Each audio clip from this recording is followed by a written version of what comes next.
pourquoi cette campagne, en fait? Pourquoi? On peut avoir des problèmes d'ego, ne pas aimer telle personne, ne pas aimer... Enfin, je veux dire, c'est pas Tinder, c'est pas un concours de beauté. On n'est pas là à se dire on veut l'homme parfait, c'est pour lui que je vote. Ségolène Royal a dit c'est des nains politiques. Alors, c'est la première fois que je cite Ségolène Royal, mais quand elle dit ça, elle a raison. Mais là, on a été encore plus loin dans le traumatisme. Europe Écologie Les Verts, on est pro-européen, même un peu européen BA, bébête même, hein, limite. Non mais c'est vrai, c'est pas une opération pour sauver Willy. Est-ce que le PS est une solution aujourd'hui? Ou est-ce que c'est un problème? Pour moi, c'est un problème. C'est un problème.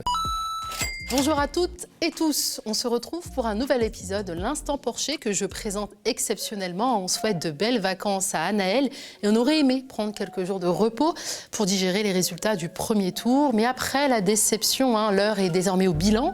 Et il y a quand même de bonnes nouvelles. Jean-Luc Mélenchon est le troisième homme de l'élection présidentielle.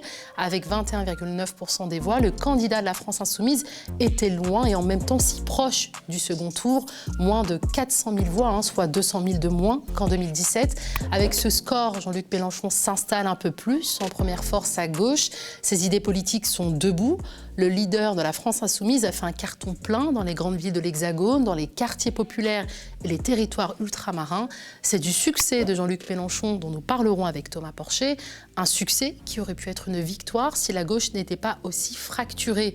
Quel avenir pour le PS, Europe Écologie Les Verts et le Parti communiste? Autant de questions auxquelles notre analyste apportera une réponse. Place à l'Instant Porcher.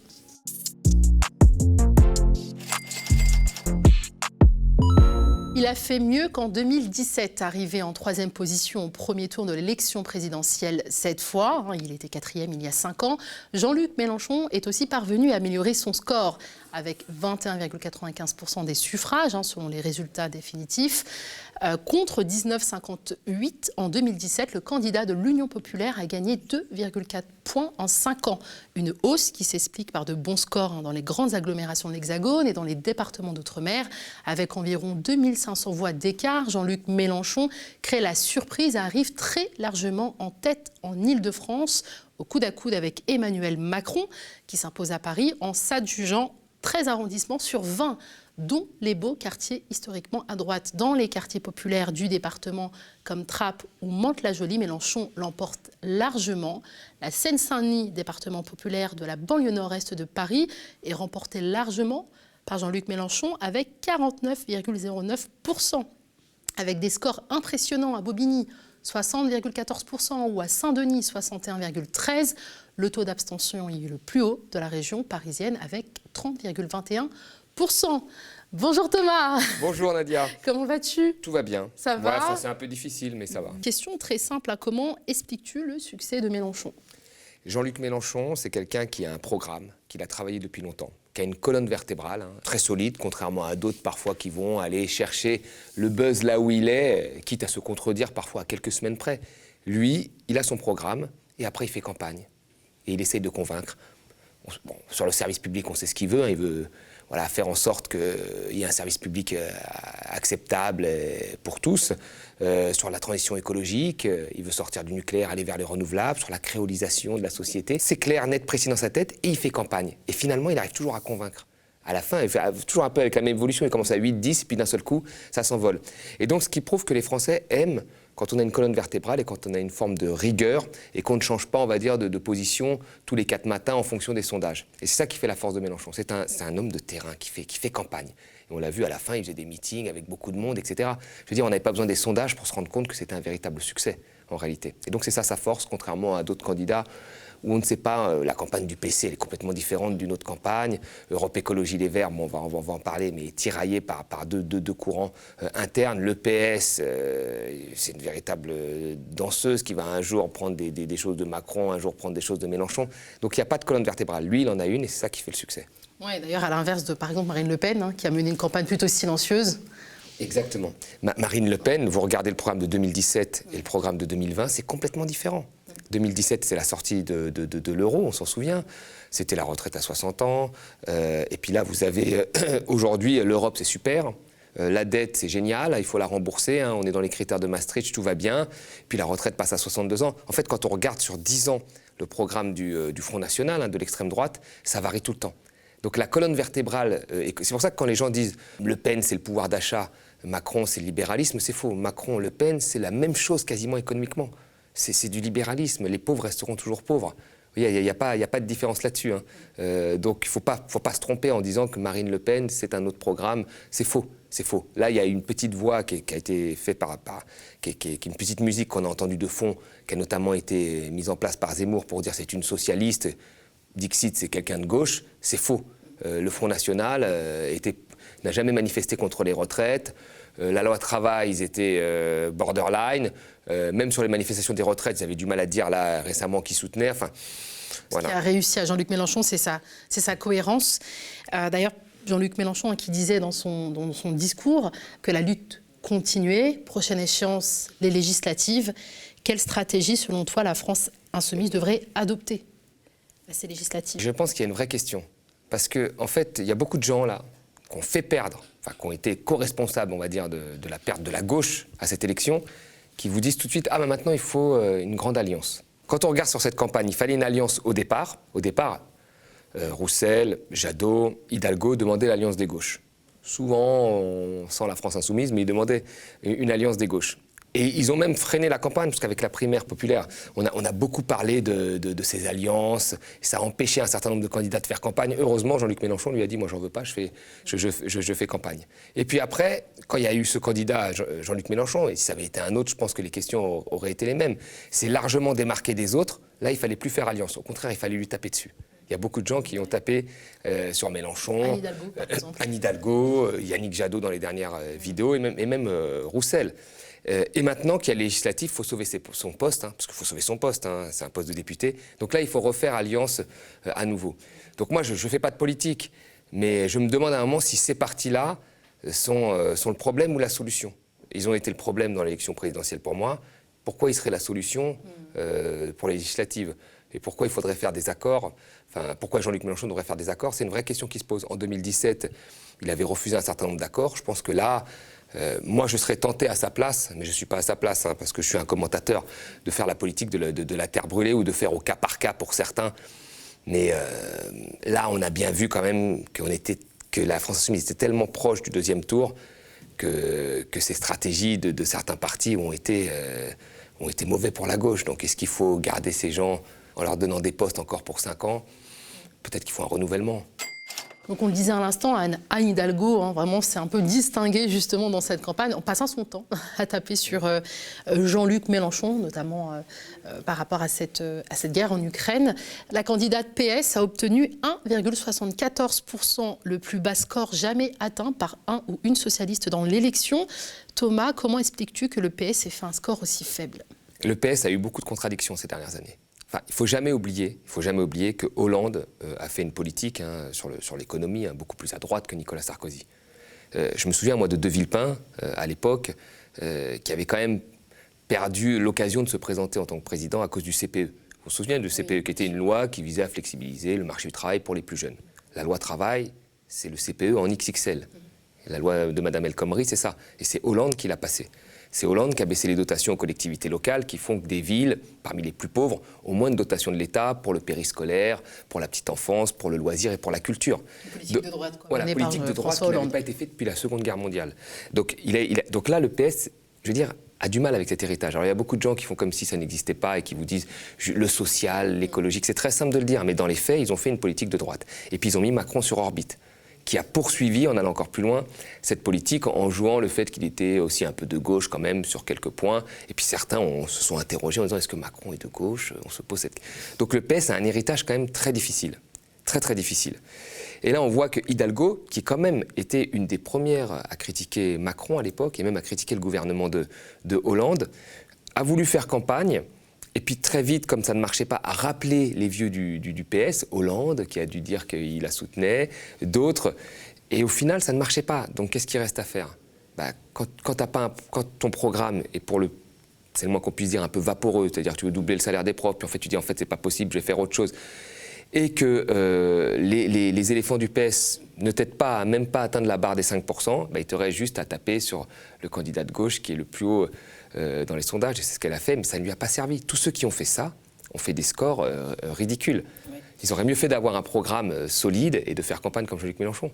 Mais bon, c'est pas ce qu'ils ont fait. Ouais, typiquement, Bertrand Delanoë aussi a soutenu Macron, a appelé à soutenir Macron durant cette campagne.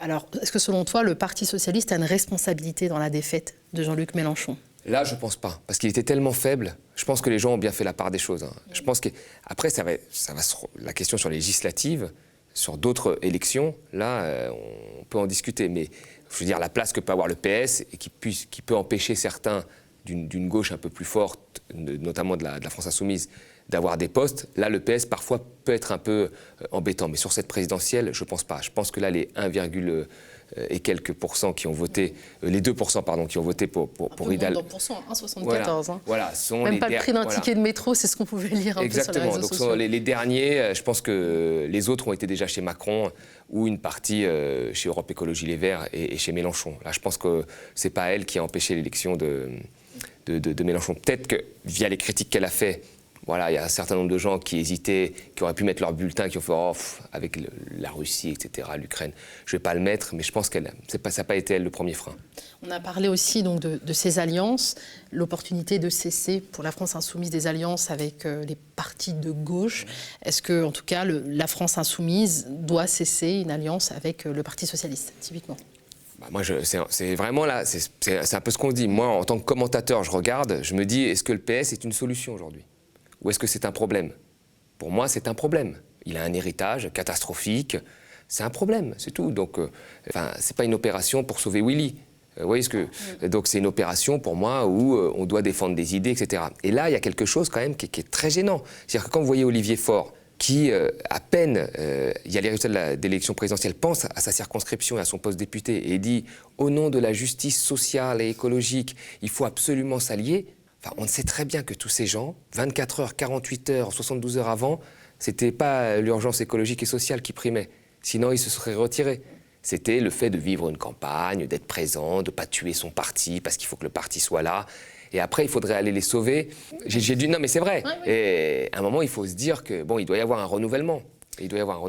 Est-ce que cette campagne, finalement, n'annonce pas la mort du PS? Ils ont fait un très bon score régional. Mais c'est pas tant un score de parti que le renouvellement de ceux qui sont déjà en place. En politique, quand on est en place, on a souvent un avantage on le voit bien avec Macron, là, qui n'a même pas eu besoin de faire campagne et qui sort avec un score assez élevé. Le PS là, en tous les cas, c'est un coup dur, un coup très dur. Je veux dire, il avait fait 6% la dernière fois. On pensait que c'était déjà un score faible. Aux européennes, en prenant une nouvelle tête de liste hors PS, comme Raphaël Glucksmann, ils ont fait 6%. Et là, ils font 1,5%. Ça veut dire quelque chose. Hein. Je pense que c'est le parti de gauche le plus faible. Hein. Et puis en dessous du PC, qui traditionnellement faisait des alliances plutôt avec le PS, qui était puissant. Donc là, est-ce que ça vaut le coup de sauver les derniers postes qui restent pour les législatives? Je ne suis pas sûr. Moi, je pense que là, il faut que la clarification soit faite. Et qui dit clarification dit politique de la terre brûlée. Il y a un candidat qui est épinglé sur les réseaux sociaux. On a pu même lire sur des graffitis, à travers des graffitis, Yannick Jadot, Roussel, les traîtres de la nation. Donc il y a vraiment une grosse rancœur qui est liée au résultat de ce premier tour. C'est Yannick Jadot, le candidat d'Europe Écologie Les Verts. Il échoue au premier tour, sous la barre des 5%, loin des espoirs initiaux. Et d'ailleurs, le parti Europe Écologie Les Verts a lancé une campagne de dons, soutenir l'écologie.fr, pour éponger les frais du candidat Yannick Jadot. La défaite de Yannick Jadot est probablement une nouvelle occasion manquée pour l'écologie. Comment juges-tu sa campagne, Thomas ? En fait, quand on regarde Europe Écologie Les Verts est traversée par, on va dire, deux grosses contradictions. En fait, l'écologie, traditionnellement, est une écologie militante.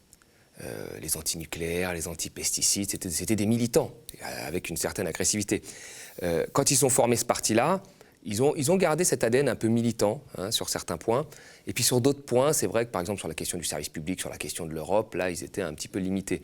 Parce que c'est des gens qui sont très pro-européens, y compris quand on fait des plans d'austérité en Grèce, énormes, qu'on casse le service public dans tous les pays du Sud, eux, ils voient pas trop de mal à ça. On les a pas trop entendus critiquer là-dessus.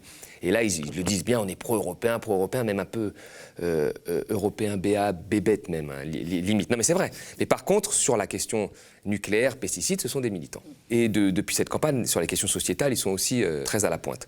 Et donc vous avez une partie d'Europe Écologie Les Verts qui est très revendicative et très militante, et puis une autre partie qui veut montrer maintenant que l'écologie peut gouverner. Parce qu'ils ont eu des postes de députés, des postes de ministres dans ce parti-là quand même. Donc ils ont eu des fonctions importantes. Et donc Jadot représentait la partie qui montrait qu'ils étaient en capacité, on va dire, de gouverner. Donc il fallait un peu plaire un peu à tout le monde. Et puis il y avait la partie de Rousseau qui était beaucoup plus militante.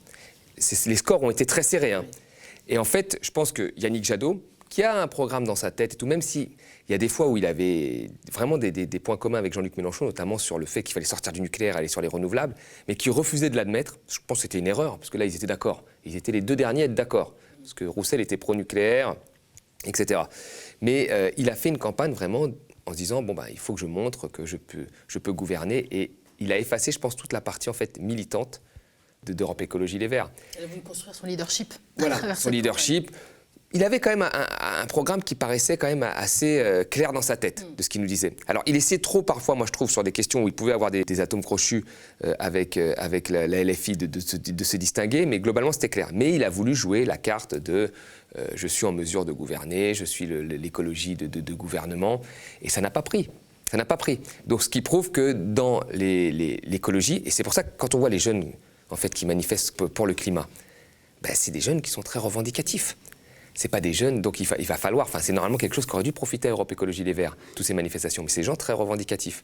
Et ça, je pense qu'il n'a pas réussi à les capter, parce qu'il a voulu montrer qu'il avait une crédibilité, il aurait dû jouer sur les deux, ce qui est très difficile, ce que Mélenchon a réussi à faire, justement. Mais c'est très difficile de montrer que tu es crédible en étant aussi un militant. Mais je pense qu'il avait Sandrine Rousseau qui aurait pu jouer ce rôle. Peut-être qu'il ne lui a pas donné la place qu'il fallait, peut-être qu'elle ne voulait pas non plus la prendre, hein. Je ne suis pas à l'intérieur.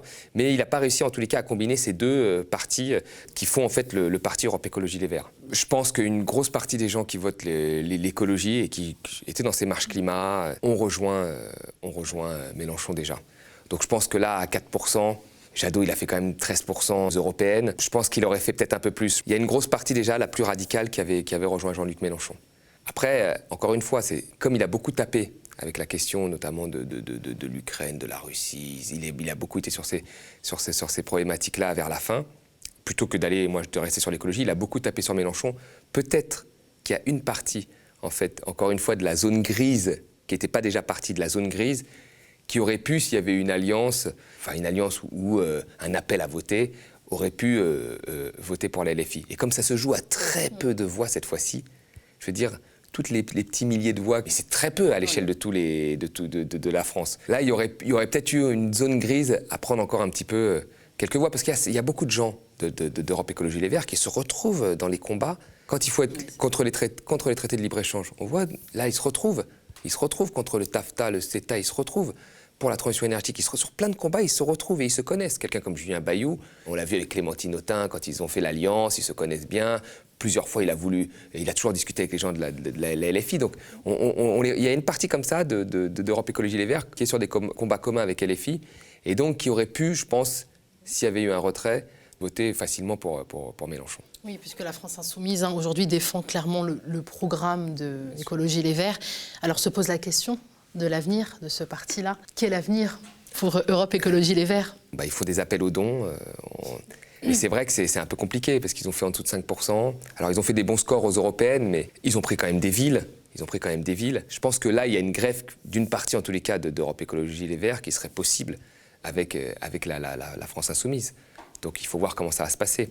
Après, ce qui tuerait vraiment le parti, c'est pas tant les questions financières, c'est qu'au prochain quinquennat de Macron, il y a encore beaucoup de gens d'Europe Écologie Les Verts qui rejoignent Macron. Parce que c'est ce qui s'est passé. Quand vous avez des gens comme Pascal Canfin, M. Durand, qui était ancien premier secrétaire d'Europe Écologie Les Verts, qui ont rejoint Macron comme ça pour rien du tout, pour un poste. Voilà, c'est juste pour un poste. Hein. Là, il suffit qu'il y en ait d'autres, comme ça qu'on a vu dans la campagne, qui rejoignent Macron. Et là, c'est fini, je pense. D'ailleurs, ce qui était assez étonnant, c'est de voir Yannick Jadot appeler à faire barrage à Marine Le Pen et donc voter pour Macron, alors qu'on n'avait même pas encore les résultats définitifs. On va parler maintenant de Fabien Roussel, qui lui a obtenu un score de 2,31% des voix dimanche dernier. Selon les chiffres du ministère de l'Intérieur, le candidat communiste se place en 8e position des 12 prétendants à l'Élysée et dépasse Anne Hidalgo. Le secrétaire national du PCF offre aux communistes le premier score à une présidentielle depuis 15 ans. En 2007, dernière élection, un candidat communiste concourait. Marie-Georges Buffet avait réalisé un peu plus d'1% des voix. Le parti avait ensuite décidé de soutenir Jean-Luc Mélenchon dès le premier tour. Alors là, c'est complètement différent. Voilà, là, il y avait une vraie réserve. Ouais. Et là la France Insoumise avait ses 400 000 voix très facilement. Il y avait une vraie réserve de voix. Là, la greffe était facile à faire, on l'avait dit plusieurs fois. Même si Roussel voulait absolument prendre des positions contre celles de Mélenchon parfois, en surjouant ces positions-là, sur le fond, le PC, la France Insoumise, le Front de gauche, tous ces gens se connaissent, ils ont fait campagne ensemble. C'est des gens au Parti communiste qui sont assez disciplinés. Quand on leur dit qu'il y a un appel au vote, ils vont voter. Et je pense qu'il y a beaucoup de gens qui ont déjà voté Mélenchon, peut-être comme ça, mais beaucoup de gens qui ont voté Roussel, sans y croire, mais par discipline de parti. Donc là, il y avait vraiment une réserve de voix majeure. Et là, il faut se poser quand même la question, c'est le PC a fait une superbe campagne aux européennes, ils ont fait 2%. Mais Yann Brossa a fait une très belle campagne. Je veux dire, il défend des choses que on pouvait... Moi, j'étais assez d'accord sur un certain nombre de points. Mais il fait 2%, moins que le parti animaliste qui n'a pas fait de campagne. Là, Roussel, on nous a dit que c'est une très belle campagne. Ils avaient de l'argent, eux. Ils n'ont pas de problème de financement, eux. Ils ont de l'argent, etc. Ce qu'on a dit à un moment, c'est qu'il était même à 5%. Et là, on se rend compte, 2%. Donc le PC, seul, même s'il y a beaucoup de maires PC pour qui j'ai énormément de respect, le maire de La Courneuve, le maire de Crigny, c'est des gens que j'apprécie, et heureusement qu'ils sont là. Le PC, c'est eux qui ont fait que le sport a été gratuit en banlieue, c'est eux qui se battent toujours pour que les plus faibles puissent partir en vacances, qui font des animations pour occuper les jeunes qui restent dans les quartiers en banlieue. Enfin, c'est des gens super. Mais le parti en lui-même, l'abstraction, le parti en lui-même, seul, il finit toujours par faire des alliances avec le PS sur des villes. Pareil, dilue le message, parce que le PS n'est plus le PS de Jospin, c'est fini. Enfin, on est sur un PS maintenant qui fait du Macron. Donc la question, à un moment, du parti historique et tout, mais du PC, se pose. Et là, c'est vrai que, pourquoi cette campagne, en fait? Pourquoi? Mais à qui ça profite? Et je veux dire, les histoires de personnes, les histoires internes, en fait, la plupart des militants s'en foutent. Ils font abstraction et passent au-dessus de ça. Je veux dire, on peut ne pas aimer le comportement de Mélenchon, mais s'il y a urgence écologique, urgence sociale, et qu'il est tellement au-dessus du reste des candidats, la question à un moment se pose de se dire, bon, qu'est-ce qui prime? C'est le concours de beauté ou c'est mes idées? Voilà. Et là, il savait que sa campagne, c'est une campagne de témoignage à la fin. Il le savait. Pourquoi aller au bout? Pour se faire plaisir. Enfin, là, ça va être la casse du service public, ça va être l'urgence écologique, on sait que ça va être des ajustements très mineurs, on va repeindre en vert 2-3 choses et puis c'est tout. Il y a un vrai problème, il y a un vrai problème de fond. C'est un problème d'ego. Oui, c'est un problème d'ego, mais si la politique, c'est des problèmes d'ego, c'est que les gens ne sont pas à la hauteur. Là, Ségolène Royal a dit c'est des nains politiques. Alors, c'est la première fois que je cite Ségolène Royal, mais quand elle dit ça, elle a raison. Je veux dire, les enjeux... Moi, j'ai fait un tout petit peu de politique dans ma vie, avec des gens qui m'ont parlé d'urgence sociale, d'urgence écologique, et ces mêmes gens ne se sont pas positionnés là. Donc ça veut dire que tout ça, c'est des concepts pour eux. Je le dis, à urgence sociale, urgence écologique, mais après, je ne me positionne pas. Si tu ne te positionnes pas, tu te positionnes en fait pour Macron. Donc, à un moment, on peut avoir des problèmes d'ego, ne pas aimer telle personne, ne pas aimer... Enfin, je veux dire, c'est pas Tinder, c'est pas un concours de beauté. On n'est pas là à se dire, on veut l'homme parfait, c'est pour lui que je vote. Je veux dire, dans le fond... Pas de candidat idéal. Il n'y a jamais de candidat idéal. Et on a des valeurs sur le social, sur l'écologie, sur les luttes antiracistes, sur plein de choses. Il y a un certain nombre de valeurs que l'on a, avec à des degrés d'importance plus ou moins forts en fonction de son histoire, etc. Et on vote pour la personne qui représente le mieux ces valeurs. C'est tout. Christine Taubira, Ségolène Royal ont appelé à voter Jean-Luc Mélenchon. Oui, et je trouve que c'était une bonne chose. Ça, c'était pour le coup une bonne chose. Deux femmes, voilà. C'est la difficulté pour les hommes. Mais voilà, mais il y a une vraie question à se poser là-dessus. Parce que rester jusqu'au bout pour dire je fais ma candidature pour passer dans les télés ou pour se dire c'est mon rêve, parce que je pense que comme tout homme politique, comme c'est un parcours professionnel, faire une présidentielle, c'est un rêve. Mais si tu penses comme ça, c'est-à-dire que tu penses à ta personne avant les enjeux majeurs. Et là, il y a un vrai problème. Voilà, je pense qu'il faut que, pour les législatives, les électeurs tiennent compte de tout ça, et y compris les partis dominants. Parce que là, la gauche et ces enjeux-là sont passés vraiment à ça. Ça a été très proche. Très douloureux. Et ça restera un traumatisme. Oui, parce que 2017 avait été un traumatisme pour beaucoup de gens. Moi, quand je parlais aux militants, ils me disaient « Tu verras, les gens se retireront parce que 2017 a été un traumatisme ». Mais là, on a été encore plus loin dans le traumatisme. Je pense qu'à jamais, on se souviendra de ces gens qui ont joué leur ego avant ce qu'il fallait faire, quoi, c'est-à-dire les enjeux sociaux et écologiques. Alors qu'on a vécu 5 années de casse sociale, des gilets jaunes mutilés. De droitisation de la politique, d'extrême droitisation, même on va dire de la politique sur le pan libéral, quoi. Hein, on l'a vécu. Et là, on a remis une pièce probablement dans le jukebox. Une gestion catastrophique de la crise sanitaire et puis un gouvernement qui méprise son peuple. On a vraiment le sentiment que les Français ont la mémoire courte et que la levée du pass vaccinal les a rendus comme amnésiques. Oui, et l'Ukraine. Et l'Ukraine. Je pense que les Français se sont dit, ils ont eu en fait on leur a demandé beaucoup d'efforts avec la crise sanitaire, beaucoup d'ajustements. Moralement, c'est très difficile. L'Ukraine arrive, c'est très difficile, les images sont... Et vous avez quelqu'un qui vous garantit finalement une pseudo-stabilité sans faire campagne. Et les gens se sont dit, une grosse partie se sont dit, il ne faut plus que rien ne bouge. Mais en réalité, si rien ne bouge, c'est la continuité. Et en fait, quand c'est la continuité, c'est la retraite à 65 ans, c'est le RSA avec 20 heures, c'est les économies à tous les niveaux sur le service public. L'apprentissage à 12 ans. L'apprentissage à 12 ans, c'est le tournant écologique qui n'aura pas lieu, et ainsi de suite. Donc c'est la continuité. Donc ce sera un monde beaucoup plus difficile pour les plus précaires. Et donc ce qui est terrible, c'est que même ces scandales dont on a entendu parler vraiment à quelques jours du premier tour, McKinsey par exemple, Macron c'est vraiment un peu le Robin des Bois inversé qui vole aux pauvres pour donner aux riches. Même ça n'a pas suffi pour faire basculer... mais il ne faut pas que Macron fasse trop le malin, parce que là il y a quand même 3 blocs. Il y a le bloc extrême droite, il y a le bloc libéral de Macron, ou PS, UMP, etc. Puis il y a le bloc quand même de gauche, incarné par Mélenchon, et puis par ce qui reste de Roussel et Jadot et un peu d'Hidalgo. Donc il y a 3 blocs. Et là, il faut faire attention. C'est-à-dire faut qu'il fasse attention, Macron. Et là, ce qui est marrant, c'est que maintenant, il fait campagne. Alors là, l'Ukraine, il n'y a plus rien. Là, l'agenda s'est libéré. Et c'est pour ça qu'il y a un sentiment quand même, quand on suit cette campagne. Il n'a pas fait campagne au premier tour, maintenant son agenda s'est libéré. Il y a le sentiment quand même qu'on se moque de nous depuis le début. Mais ça n'a pas empêché de faire quand même un score assez important. C'est assez étonnant. Oui, et justement, s'agissant du mépris qu'il affiche clairement pour son peuple, Macron aujourd'hui fait même de l'appel aux pieds aux musulmans de France en parlant d'une laïcité beaucoup plus inclusive et en défendant davantage la question notamment des signes religieux. Bon, le gros vainqueur en tout cas de cette campagne, ça reste l'abstention. Oui, tout à fait. C'est incompréhensible. Moi, j'ai vu des reportages où ils ont interrogé des jeunes, de Bobigny, etc., qui ont dit « Oh, ça c'est... » J'arrive à comprendre, en fait. Ils disent « Ça sert à rien ». J'arrive à comprendre parce que ça fait en fait 30 ans qu'on leur bourre le crâne en leur disant en fait que tu ne dois rien attendre de la politique. C'est toi l'individu, ce qu'on leur montre à la télé, c'est toi l'individu, si tu es malin, si tu accroches les bonnes personnes, qui va t'en sortir, et que la politique ne va rien faire pour toi.